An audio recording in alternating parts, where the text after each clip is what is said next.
Hi everyone. आजकल हर दूसरा बंदा ऑनलाइन बिजनेस करना चाहता है। अमेजॉन, फ्लिपकार्ट, मीशो पर सेलर बनने का क्रेज फुल ऑन है। लेकिन एक सच बात बताऊं, 90% सेलर्स प्रॉफिट नहीं लॉस कर रहे हैं। आखिर क्यों? ऐसी क्या गलती हो जाती है? तो आज हम इस वीडियो में उन 6 बड़े मिस्टेक्स के बारे में बात करेंगे जिससे कि ऑनलाइन बिजनेस लॉस में चला जाता है।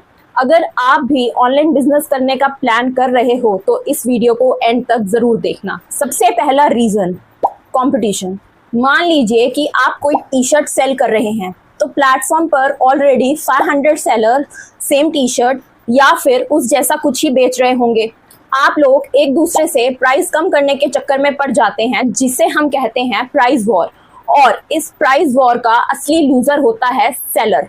प्राइस इतना गिर जाता है कि आपको प्रॉफिट नहीं नुकसान होने लगता है। तो अगर आपके प्रोडक्ट में यूनिकनेस नहीं है तो आप इस भीड़ में खो जाओगे। दूसरा रीज़न, हिडन फीस या प्लेटफॉर्म फीस। मान लीजिए कि आपने कोई प्रोडक्ट कहीं से 300 रुपीज़ का परचेज किया और आपने सोचा कि मैं किसी प्लेटफॉर्म पे उसे 500 का सेल करके अच्छा खासा प्रॉफिट कमा लूँगा, लेकिन रियलिटी में प्लेटफॉर्म ही ले लेगा return fees, shipping fees, fix fees etcetera. तो आपने सोचा चलो कोई बात नहीं, मुझे कहीं ना कहीं थोड़ा बहुत प्रॉफिट हो जाएगा, लेकिन वो प्रॉफिट तब होगा जब आपका प्रोडक्ट रिटर्न नहीं आया होगा। अगर आपका प्रोडक्ट रिटर्न आया होगा तो आपका प्रॉफिट 0 से नेगेटिव भी हो सकता है।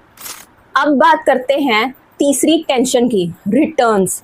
स्पेशली फैशन और इलेक्ट्रॉनिक्स में रिटर्न रेट सबसे ज़्यादा होता है, 20% से भी ज़्यादा।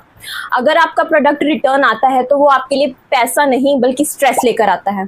कभी तो आपको रिटर्न डैमेज मिलती है, कभी आपका डुप्लीकेट में वापस आता है और कभी तो आपका बॉक्स ही एम्प्टी मिलता है। और इसमें सबसे शॉकिंग बात ये है कि प्लेटफॉर्म्स भी बायर की ही साइड लेते हैं। चौथा रीज़न, सेल का प्रेशर।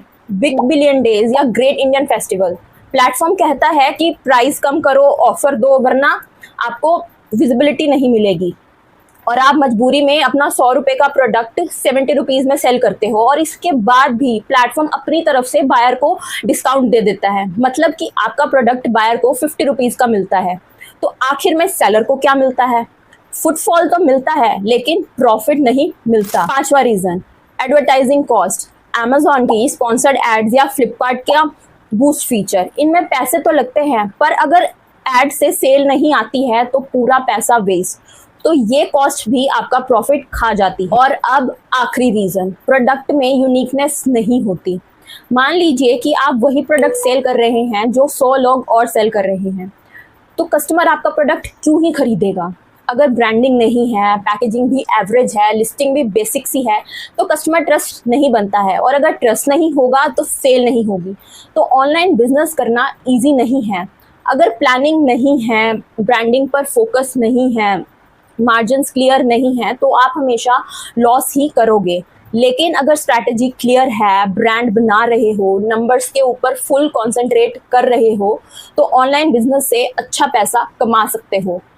तो अगर इस वीडियो से आपकी कुछ हेल्प हुई हो तो इस वीडियो को लाइक, शेयर और सब्सक्राइब करना मत भूलना। तो मिलती हूँ आपसे नेक्स्ट वीडियो में किसी नए टॉपिक के साथ। तब तक के लिए स्टे ट्यून्ड, स्टे सेफ।